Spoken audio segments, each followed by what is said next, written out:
Good morning students. I hope you are fit and fine. बच्चों, आपका revision तो continue चल रहा है, बट हम थोड़ा सा न्यू लेसन स्टार्ट कर रहे हैं आज से। और ये न्यू लेसन है हमारा पार्ट 12, सुदामा चरित्र। ठीक है, सुदामा चरित्र। ये इनके जो रचयिता हैं, लिखने वाले हैं, कवि हैं, वो है नरोत्तम दास। ठीक है। और इनकी जो रचना है वो है ये सुदामा चरित्र। मतलब ये जो भी ली गई हैं पंक्तियाँ, ये जो भी लिए गए हैं, रचना जो ली गई है, ये सुदामा चरित्र से ली गई है। बच्चों, जो नरोत्तम दास है ये कृष्ण भक्त थे, और इनको कृष्ण भक्त या भक्ति धारा के, कृष्ण धारा के कवि कहा जाता है। मतलब ये कृष्ण भक्त थे और उन्हीं के उसमें ब्रज भाषा में इन्होंने बहुत सारी रचनाएं लिखी। इनकी एक रचना ध्रुव भी है, ध्रुव चरित भी है, लेकिन अभी हम सुदामा चरित्र का अध्ययन कर रहे हैं। सुदामा चरित्र एक्चुअली में किसके विषय में है? सुदामा चरित्र जो है वो कृष्ण जी के जो दोस्त थे, वो आप शायद नाम जानते होंगे, सुदामा जी। और उनके संबंध में बहुत एक प्रचलित कहानी या कथा जो है वो जुड़ी हुई है। और सुदामा जी और कृष्ण जी गुरुकुल में एक साथ अध्ययन करते थे। जब अध्ययन करते हुए वे अपने अपने आप उनका अध्ययन खत्म होता है तो वह अपनी अपनी जगह चले जाते हैं। कृष्ण जी जो है वो द्वारकाधीश के राजा बन जाते हैं, और सुदामा जी जो है वो अपने गांव जाकर और जो ब्राह्मण का रूप, ब्राह्मण का जीवन व्यतीत करते हैं ना। लेकिन क्या होता है कि जब गुरुकुल में वो रहते थे तब दोनों बराबरी में थे, लेकिन बाहर निकलने के बाद एक एकदम राजा के रूप में हो जाते हैं और दूसरे एकदम दयनीय स्थिति में हो जाते हैं, निर्धन गरीब हो जाते हैं। तो जब उनके पास खाने की समस्या हो जाती है तब सुदामा जी की जो पत्नी है वो उन्हें कृष्ण के पास भेजती है और ये कहती कि भाई वो तो तुम्हारे बाल सखा है, तो वो बाल सखा तुम्हारी मदद अवश्य करेंगे, तो तुम जाओ उनसे मदद मांगो। लेकिन क्या होता है, जो सुदामा जी रहते हैं वो इतने संकोची रहते हैं कि उन्हें अपने मित्र से, अपने बाल सखा से मदद मांगने में संकोच आता है, तो वह कई बार इस बात को टाल देते हैं। लेकिन जब स्थिति बहुत खराब हो जाती है तो पत्नी के बहुत ज़्यादा फोर्स करने पर वह क्या करते हैं, कृष्ण जी के जगह यानी द्वारकाधीश में जाते हैं, द्वारकापुरी में जाते हैं। और उनकी स्थिति इतनी खराब होती है, इतनी दयनीय होती है कि मतलब सभी लोग उनको भिखारी जैसा समझते हैं वहाँ पर। तो जब सुदामा जी द्वारकापुरी में पहुँचते हैं तो उसका जो भव्य सुंदरता, इस धरती, उन जो द्वारका की धरती की जो सुंदरता, उसको आश्चर्यचकित होकर देखते हैं कि कहाँ मेरा दोस्त कितना बड़ा राजा हो गया है, कितना प्रसिद्ध हो गया है, तो उसकी नगरी कितनी सुंदर है। तो यह देखता है और द्वार पर आके और वह परमिशन मांगता है, अंदर जाने की अनुमति मांगता है। तो द्वारपाल उससे पहले तो उसकी ये स्थिति देखते हैं तो उसको वहीं रोक देते हैं कि भाई ऐसी स्थिति वाला कम से कम राजा का दोस्त तो नहीं हो सकता, तो उसको ऐसा कह के वहीं रोक देते हैं। और जब द्वारपाल अंदर कृष्ण के पास जाते हैं तो वह उसकी दशा का जो है वो वर्णन करते हैं। तो कैसा वर्णन करते हैं, इस संदर्भ में पहला वाला हम देखेंगे। शीस पगा न झगा तन में, प्रभु जाने को आही बसे के ही ग्रामा। धोती फटी सी लटी लुपटी, अरु पाए उपनी को नहीं सामा। शीस यानी सिर पर, पगा यानी पगड़ी, झगा यानी ढीला कुर्ता पहनावा, तन यानी शरीर। तो उसके वो कहते हैं कि हे प्रभु, उसके सिर पर न तो पगड़ी है और वस्त्र भी पूरे नहीं है, केवल एक कुर्ता है। और जाने को आई कस बसे के ही ग्रामा, और जाने किस गांव में रहता है और कहाँ से आया है ना। धोती फटी सी लटी लुपटी, धोती फटी हुई है और उस फटे हुए भागों को छुपाने के लिए वो कहीं कहीं से मोड़कर उनको पहना है। और पैरों में अरु पाय, पाय उपनही यानी जूते, उपनही मतलब जूते को नहीं सामा, यानी कि पैरों में कोई भी जूते नहीं पहने। मतलब उसकी स्थिति इतनी खराब है कि वह जूते भी खरीदने लायक नहीं है, तो वह जूते नहीं पहना है और पैरों में बहुत सारे निशान बने हुए हैं। द्वार खड़ो द्विज दुर्बल एक रहो। द्विज मतलब होता है ब्राह्मण, दुर्बल मतलब होता है दुबला पतला।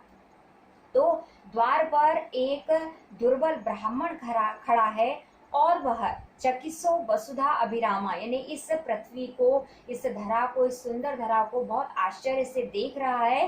पूछत दीन दयाल को धाम, यानी आपका जगह, आपका स्थान पूछ रहा है और अपना नाम सुदामा बता रहा है ना, मतलब वो आपका स्थान पूछ रहा है और अपना नाम सुदामा बता रहा है। ऐसे बेहाल बिबाइन सो, ऐसे बेहाल बिबाइन सो पग कंटक जाल लगे पुनि जोए। अब यहाँ पर उसके पहले जब कृष्ण जैसे ही सुनते हैं कि सुदामा आया है तो वो नंगे पैर दौड़कर उनसे आके द्वार पर ही मिलते हैं, उनको अंदर आने के लिए भी नहीं कहते, पहले द्वार पर जाके उनसे मिलते हैं। और उनकी जो ये हालत देखकर, कैसी उनकी दयनीय स्थिति थी, उनको देखकर कृष्ण जी जो है वो बहुत भावुक हो जाते हैं, उन्हें रोना आने लगता है, बहुत दुखी हो जाते हैं। तो क्या हाल देखते हैं उनका कि ऐसे बेहाल बिबाइन सो, यानी ऐसी फटी हुई एड़ियां, पग कंटक जाल लगे पुनि जोए, कांटों का जाल, यानी जगह जगह पैरों में कांटे चुभे हुए हैं तो कांटों का जाल लगा हुआ है। हाय महादुख पायो सखा तुम, अरे इतना दुख तुमने पा लिया सखा, इतना दुख तुम था तो तुम आए इतने कितने दिन हो खोए, तुमने इतने दिन क्यों खोए और तुम क्यों नहीं आए यहाँ। देखी सुदामा की दीन दशा, करुणा करके करुणा निधि रोए, यानी सुदामा की ऐसी स्थिति देखकर जो दया के सागर, दूसरों पर दया करने वाले, करुणा दीन दशा, करुणा करके यानी बहुत दुखी होकर, करुणा निधि यानी दया करने वाले बहुत रोए। पानी परात को हाथ छुए, उन्होंने सुदामा के पैरों को धुलाने के लिए पानी से भरी हुई थाली मंगवाई थी, लेकिन उसको उन्होंने हाथ नहीं लगाया। और नैनन के जल सो पकड़ हुए, और अपने आंसुओं से ही उन्होंने उनके पूरे, उन्हें इतना दुख हुआ कि मेरा बाल सखा इतनी खराब स्थिति में था, तो उन्हें इतना दुख हुआ कि वह उसी पानी से उन्होंने उनके पैर धो लिए। कछु भाभी हमको दियो सो तुम काहे न दे, चापी पोटरी काख में रहे कहो के हेत। अब आगे बढ़ते हैं, उनके पैर धुला देते हैं, उन्हें बिठाते हैं, आसन पर बिठाते हैं, सिंहासन पर बिठाते हैं, और उनको पता है कि जरूर भाभी ने मेरे लिए कुछ भेजा होगा, यानी सुदामा की पत्नी ने मेरे लिए कुछ भेजा होगा, क्योंकि वो जानती है कि अपने बाल सखा के पास यदि ये जा रहे हैं तो खाली हाथ नहीं जाएंगे। तो वो कहते हैं कि जरूर भाभी ने तुमको कुछ दिया होगा मुझे देने के लिए, तो तुम उसे क्यों नहीं दे रहे हो। और चापी पोटरी काख में, यानी तुम यह पोटरी अपनी काख में क्यों दबा के रखे हो, रहो काहे के हित, इसमें तुम्हारा कोई जरूर मतलब होगा, मतलब तुम ये अपने यानी खुद खा जाना चाहते हो और मुझे ये नहीं देना चाहते। आगे चना गुरु मात दये थे, अब वो पुरानी बात याद करके उनको याद दिलाते हैं कि इसके पहले भी तुमने ऐसा ही किया था। जैसे मैंने बताया था कि ये सुदामा और कृष्ण जी की बाल बचपन की कथाएं बहुत जुड़ी हुई है, तो उसमें एक कथा ये भी है कि गुरु माता ने जंगल में जाते समय दोनों को चने दिए थे, जिसमें से जो चने थे वो जब दोनों बारिश ज्यादा हुई तो दोनों पेड़ पर चढ़ गए, एक पेड़ पर कृष्ण थे, दूसरे में सुदामा थे। जब इन दोनों को भूख लगी तो सुदामा के पास पोटली में चने थे और वो सुदामा जी वो चने खुद खा जाते हैं, कृष्ण को नहीं देते। तो जिस पर से वो याद करते हुए कहते हैं कृष्ण की, जब पहले गुरु माता ने जो चने दिए थे वो भी तुमने मुझे नहीं दिए, ले तुम चा भी हमें नहीं दिए, यानी उनको भी तुम चबा गए, उनको भी तुम खा गए, हमें नहीं दिए। श्याम कहो मुस्काए सुदामा सो, श्याम मुस्कुराकर, मनी मन मुस्कुराकर सुदामा जी से कहते हैं, चोरी की बात में जो हो तुम प्रवीणे, यानी चोरी की बात में आज भी तुम कुशल हो, आज भी तुम वही काम कर रहे हो और भाभी के दिए हुए चावल जो है वो तुम छिपा रहे हो।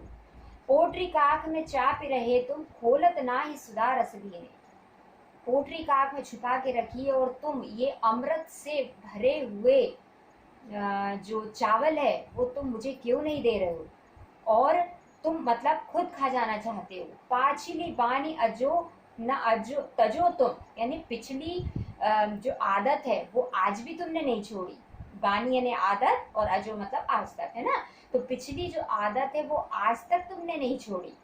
तैसे ही भाभी के तांदुल कीने, वैसे ही जैसे चने किए थे तुमने और वैसे ही तुम भाभी के चावलों के साथ कर रहे हो।